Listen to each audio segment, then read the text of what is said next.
Oke, selamat datang semuanya. Kali ini kita punya cerita yang jujur aja, keren banget.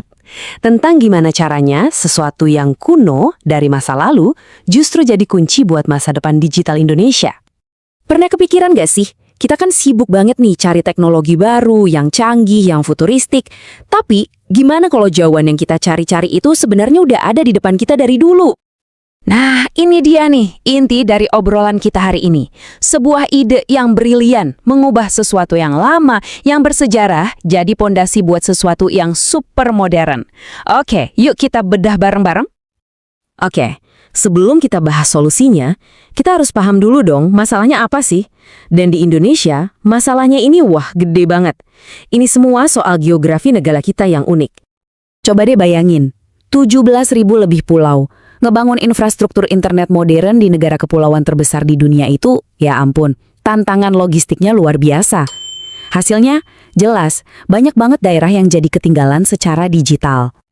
Pemerintah bahkan punya istilah khusus buat daerah-daerah ini loh, namanya wilayah 3T, terdepan, terluar, dan tertinggal.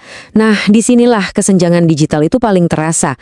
Di tempat-tempat ini akses internet kenceng, yang artinya akses ke pendidikan, ekonomi, layanan kesehatan, itu masih jadi barang mewah, bukan sesuatu yang biasa. Oke, masalahnya udah jelas ya. Sekarang kita masuk ke bagian yang paling seru. Solusinya. Dan solusinya ini benar-benar cerdas dan gak disangka-sangka, semacam perjodohan yang sempurna. Jadi gini, di satu sisi kita punya PT Pos Indonesia. Siapa sih yang gak kenal? Jaringannya itu ada di mana-mana, sampai ke pelosok negeri. Terus di sisi lain ada Abjatel. Ini nih jagoannya kalau ngomongin infrastruktur telekomunikasi.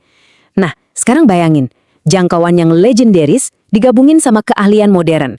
Wah, ini jadinya kekuatan yang bisa mengubah segalanya. Dan idenya itu sebenarnya simple banget, tapi justru itu yang bikin brilian.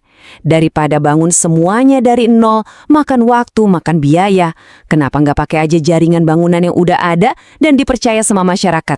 Bener-bener jenius kan? Oke, idenya keren. Terus gimana cara jalaninnya? Yuk kita lihat lebih detail, siapa aja sih yang terlibat dan apa langkah-langkah pastinya? Lihat angka ini. 2.900 lebih.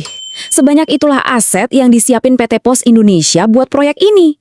Ini bukan main-main loh, jumlahnya masif. Dan ini bukan cuma sekedar gedung kantor ya. Aset-aset ini macam-macam.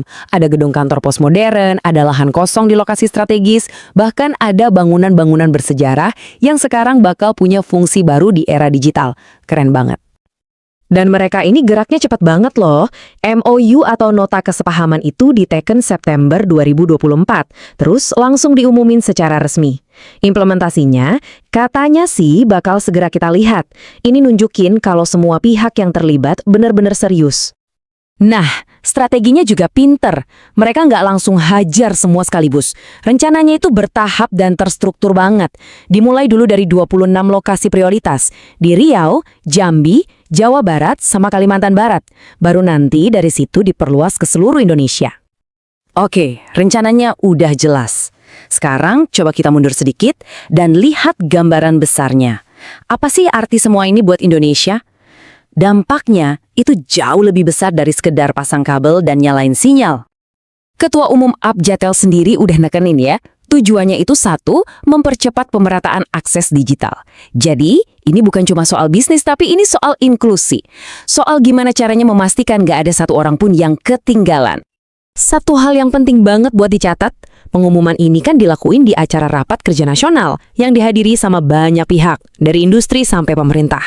Ini negasin kalau proyek ini bukan cuma kesepakatan bisnis antar dua perusahaan, tapi ini adalah gerakan bersama buat kemajuan bangsa. Dan ini dia, kuncinya, dukungan penuh dari pemerintah. Kalau kementerian terkait udah bilang dukungan penuh, itu sinyal kuat banget kalau proyek ini sejalan sama prioritas strategis nasional. Jadi, ini bakal dikawal. Oke, kita udah hampir sampai di akhir pembahasan. Coba deh kita renungin, dari cerita yang luar biasa ini, pelajaran apa sih yang bisa kita ambil? Pelajaran utama itu ini, inovasi itu nggak selamanya berarti bikin sesuatu yang benar-benar baru dari nol. Kadang, terobosan paling hebat itu justru datang dari cara kita berpikir kreatif, ngeliat lagi aset yang udah ada, dan ngasih fungsi baru. Dan sebagai penutup, Saya mau kasih satu pertanyaan buat kita renungin bareng-bareng.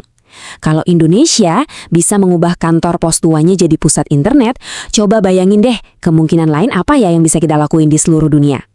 Aset-aset lama apalagi ya yang bisa kita sulap buat ngebangun masa depan.